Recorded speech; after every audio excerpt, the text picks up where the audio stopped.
Hello, Internet. I just actually wanted to do a quick video in response to a video that I listened to by Raporfest. I'm not quite sure where you're supposed to enunciate on the syllables in your name, but you did something on The Walking Dead, and you had a long but notable tangent about how the zombies shouldn't be able to overpower the military. I mean, they're effectively just rotting corpses coming at them, and if a few rednecks can take care of it with a few shotguns, why not the military? I paused and I saw your point, but there's a couple things to that I wanted to reflect on that were more in your video, and you did see some other things, and I just wanted to take a minute to kind of maybe bring up a couple of things. My first point's more on the level. If there was a zombie outbreak and different people were affected, certain people within the military, as it's a large body all over the place, certain amounts of them would be affected, which would mean that the troop next to you or people within, it would tear itself apart from within a little bit, causing a lot more chaos, meaning that the military wouldn't be at full strength and would have to be dealing with it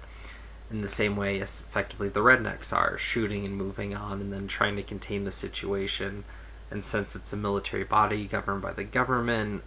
it would have trouble reacting as they can't issue too many orders of their own regard, and yada yada yada. Point being that it wouldn't be a full effective military because the same thing that's affecting the populace would affect it. That being said, that's just more of the nerd out, but what I wanted to address was something that is more of a literary standpoint. We're reading a zombie story. The metaphor for zombies, which in the trade, I'm assuming that's what you read because that's the image that you used, was the image to the first trade, has a wonderful introduction by Simon Pegg of the Shaun of the Dead lore, talking about zombies and what the metaphor really is, which is something people glance over. It's the idea of the masses and how they come in and they mindlessly destroy our lives. But the key point to any zombie movie are these people who stand out that are their own people regardless. Is it because they're actually more evil than effectively the people who just go along mindlessly throughout society? Or is it the people who stand out and effectively become heroes or leaders by example by doing the right thing despite the fact that it would be the hard choice, or just not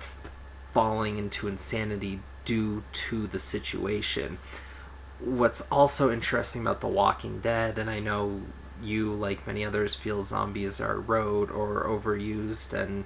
to a certain extent I agree, but what's great about The Walking Dead was it just took zombies for what they're supposed to be, using that metaphorical stance of a single zombie completely unfrightening. You crack it over the head with pretty much whatever, done, dealt with. But it's the idea that there's so many and that they just keep coming that's frightening. It's the perseverance and the numbers, which leads again to the metaphor, that makes it so frightening and so impossible to deal with alone, and you need at least a small group to even be able to handle that as a human. And what we see from that developing in The Walking Dead is, usually before it was just movies or novels, you have this initial bit and then they escape or they lose in a horror-esque fashion for us to contemplate not just the horror for the fantasy, but for what it actually means to our lives. But in The Walking Dead, we get a continuation. These people are in this new apocalyptic age, and it's not what happened as soon as it hit, but rather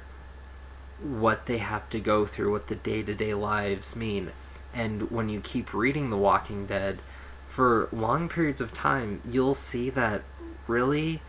they mention and talk about and are dealing with the fact that they live in the zombie world, but the zombies actually usually aren't the threat, and something that they don't deal with too often. And quickly to point out something else to your video, I kind of saw your point about the woman in that first chapter, but you have to remember that effectively they're in the South and homemakers, and those characters develop, and also they have some talents far beyond just being a homemaker that come to fruition a little longer. And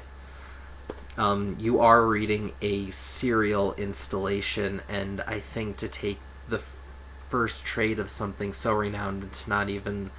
hear about what's in the second or third, and then just judge it solely on that one book for all kinds of deeper reading, things such as feminization or whatnot and how that's dealt with within the book, will be lacking because you haven't given characters a chance to develop. It's not fair to do a feminist reading on a book when they have just introduced effectively a strong female character, but just because she's not the hero of the book, that may be because she hasn't had a chance to yet. There's too many reasons why things develop, and it's called character development, not character badass out the gate. So I just kind of wanted to point that out because it was nagging at me, but overall, interesting points, and hope to hear more from you soon.